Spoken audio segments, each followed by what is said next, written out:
Well, I'm from the Pacific Northwest. Many of you know that. For years, Isaiah Stanback was a quarterback for the Huskies, and he's a very unique athlete. He was drafted by the Baltimore Orioles.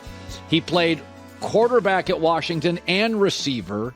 When he was in the 8th grade, he was on the best relay team in America with Nate Robinson from Seattle. Who else was on that? Nate Robinson and Aaron Brooks. Who played Oregon point guard, played for the Rockets. Yep. Isaiah Stanback, Cowboys analyst, 6 years in the league. You played for Belichick and Tom Coughlin, Pete Carroll, Dan Quinn, Matt Patricia, and now you do some work for the Dallas Cowboys. So let's start with this. 17 penalties. What worries me isn't penalties. I read a story the other day, it was kind of interesting, where Lincoln Riley came out and said, if you look at the best teams in college football, sometimes they're more penalized. They're aggressive. What I worry about is 11 offensive penalties for the Cowboys. Last year, playoff game, guys offsides, guys, it disrupts the flow of an offense. Does it worry you? Last year they led the NFL by a long shot with penalties. You see it. Does it bother you? It does bother me, but that's what the preseason is for. The preseason is for getting out some of these things that obviously you talk about technique errors, you talk about pre-snap penalties, you talk about post-snap, type of behavioral type issues. You need to get these things out in the open. Now, yes, it's bothersome because of what you left the previous year going from. Right. Obviously, the leading the league, obviously the playoffs, it killed you in a game against the 49ers. But when you start looking at some of the reasons why these guys had these penalties, you had Josh Ball at left tackle, who was a second-year guy for the Dallas Cowboys, who had 3 holding calls, right? He didn't play all of last year. Tyler Smith, this year's first-round draft pick, he had 2 holding calls. Those are things, that's 5 penalties accounted for out of the 17. Those guys are pretty much rookies, first-year, second-year guys.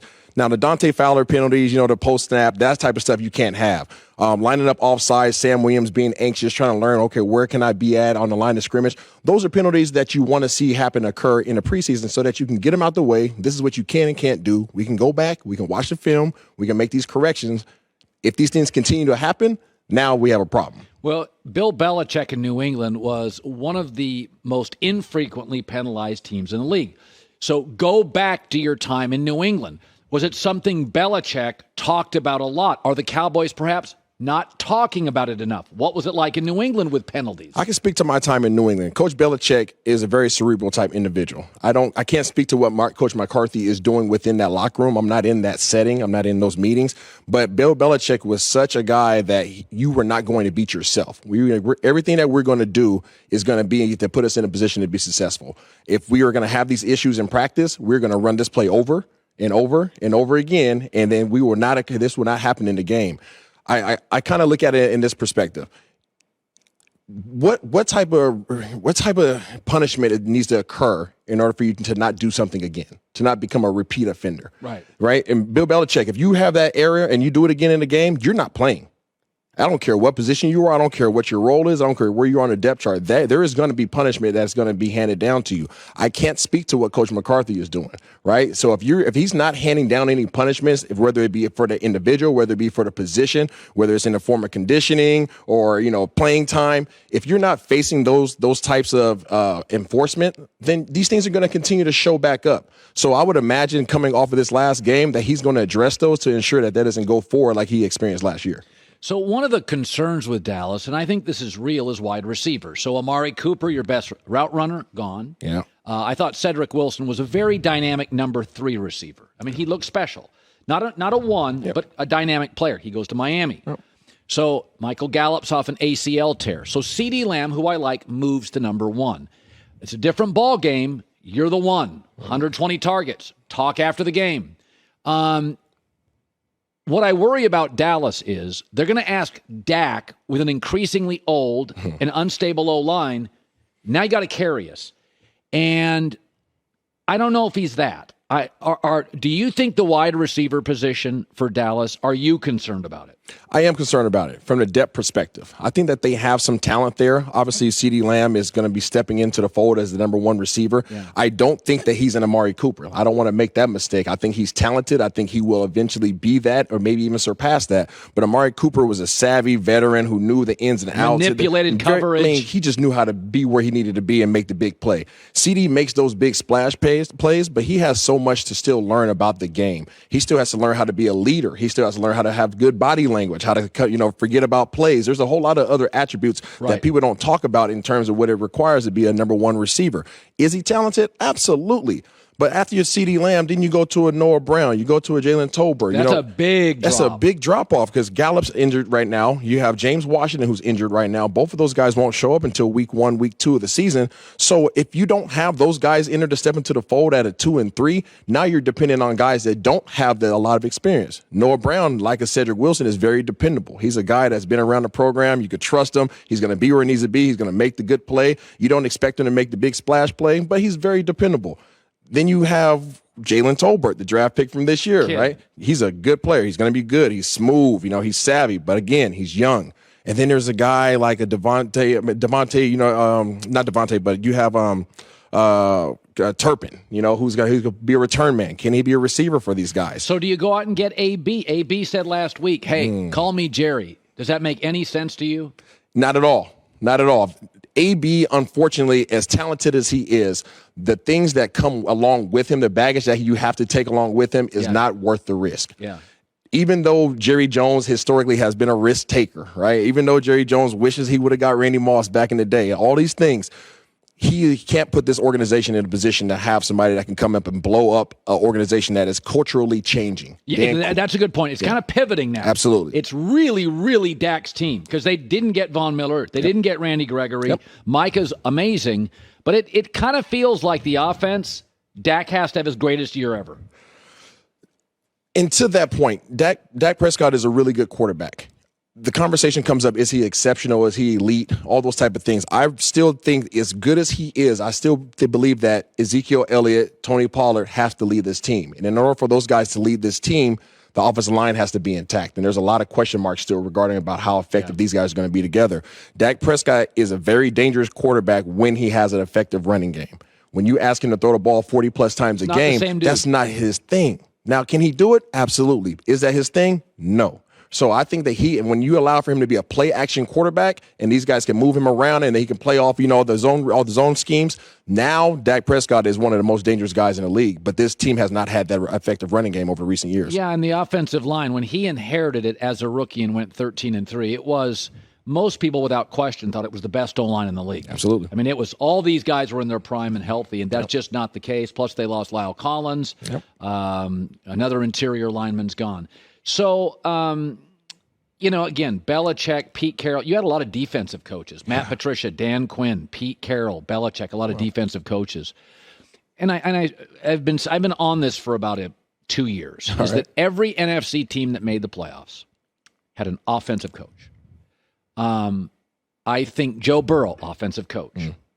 A lot of the young quarterbacks have flourished. Mahomes, offensive coach. Minnesota, I think. Raiders just hired offensive coach. So Mike McCarthy is an offensive coach. The question I have is I usually feel an offensive coach has an identity. Andy Reid is the great play designer. Sean Payton, the great play caller. Sean McVay, the great culture builder. Shanahan, like his dad. Beast. That zone run blocking. What is Mike McCarthy's offensive identity? What is it to you? Having watched every practice, watched the games, the exhibition, what is it? Coach McCarthy, from my perspective, is a traditional head coach, which means he's a manager of men. Walks around. When he walks around, he oversees, and he makes sure that the coaches that are underneath his umbrella are doing exactly what he's put them in position to do. Kellen Moore, he has given him the first right of refusal to call every single play. This is his offense. This is Kellen Moore to day in, day out, which is why you've seen the kind of go away from the running game. Kellen Moore likes to throw the ball. He's from the Boise State, lineage. So he's having to force himself to have an effective running game because he knows that that's what Dak needs. Coach McCarthy has put guys in position like a Dan Quinn. You've seen the comment where Dan Quinn says, hey, I'm coming up behind you. I'm not coming up. I'm around the corner. I'm not coming up behind you. I'm not trying to chase you right now. I'm not trying to be in position to take your job. I'm here to support you. And that's exactly what he needs. So he has a really good guy on the offense side of the ball with Kellen Moore, who's leading this team and figuring things out as he's a young offensive coordinator. He has an experienced Dan Quinn and the defensive coordinator who has amazing assistant coaches underneath him. George Edwards, Joe Witt Jr., Al Harris, former cornerback. He has a lot of really good guys. This team has amazing coaches. This is like the all-star lineup of coaches. So in terms of leadership in that regard, I don't think there's any better team out there. So Aaron Rodgers complained publicly yesterday. Listen, I don't mind my quarterback, a veteran quarterback, saying our guys are dropping balls, the routes. So you were such a unique athlete that you quarterbacked in college, but had played receiver. Yeah. So you're the rare, Antoine Randall L had some of this, where like you know what the quarterback's thinking, and you know what receivers. Go back to your career, your first year in the league. How difficult is it for these Packers? It's a quarterback with not a lot of patience. His Super Bowl window is now. Facts. Matt LaFleur, again. Aaron Jones, a veteran. Bakhtiari. This is a team on the offensive side. They got grown-ups. Yeah. How hard was it for you your first couple of years, even with the advantage you had having played quarterback and you probably picked up the playbook much faster than the average player? I definitely did, but I'll fast forward to my third year when I was with New England and give you a little bit of a peek behind the veil. My first time there was week 1. I got released from the Dallas Cowboys the last week of the preseason. I show up, Coach Belichick calls me, asks me if I can still play quarterback. I said, yeah, of course I can play quarterback. So I go out there and back up Tom Brady in the quarterback room. I'm playing with Randy Moss, Wes Welker, all these guys in the receivers room, and I get a playbook thrown on my desk day 1. And it's ginormous. I mean, this thing looks like 2 phone books, right? The old school phone books. And all of a sudden they say, hey, figure it out. We've already learned this. And by the way, we're installing another 150 plays this week. There's no time for you to try to figure things out. You were playing at the highest level against the best players in the entire world. Oh, and by the way, at that time I was playing with Tom Brady, who was and still is the greatest quarterback of all time. There is no time for you to try to figure things out. I need you to be ready. I need you to be ready right now. Yeah. So the expectation in what you're hearing Aaron Rodgers say is, hey, I understand that you're young and I understand that you're going to figure things out and you'll continually get better, but I need you to be play ready as soon as possible. Yeah, that's why Randy Moss was amazing. Tom, it took Edelman 4 years to pop. Mm-hmm. Moss popped like week 1. Yeah. Randy must have been really good with a playbook. He's very smart. Very smart. That entire team, I was blessed to be in that organization. Those guys worked hard, not only physically, but the mental part of it. That was the most difficult aspect of playing for the New England Patriots. And that's why when certain names came up about, oh, these guys might go there and play, I was like, not so much, because the cerebral portion of it is so high. It overwhelms people. Very much so. I mean, there's no off time. You get there at 5 o'clock in the morning, people are watching film. At that time, you go home, you're studying your playbook, you're figuring things out. You go to the plane, to get ready to fly to go play your opponent, and you're getting given a test. Like, that was the Bill Belichick thing. Like, you had to work hard mentally so that by the time you touch the field, you're just reacting instead of thinking. Good stuff. Isaiah Stanback. So you live in Dallas now. Yes. And you do some cowboy analyst work. And you're a proud Husky, which is always bonus points on this show. Absolutely. And it's great meeting you. You as well. Appreciate you. I even guessed his number, J-Mac. You were here as my witness. I said, you were number 4 in college. Congrats on your life, your family, and your kids and everything. Good meeting you. Thank you. You too. Hi, everybody. Thanks for watching. Subscribe here to get the latest from the show. Also, be sure to check out more of the best clips from The Herd or go watch a few segments from other shows on FS1.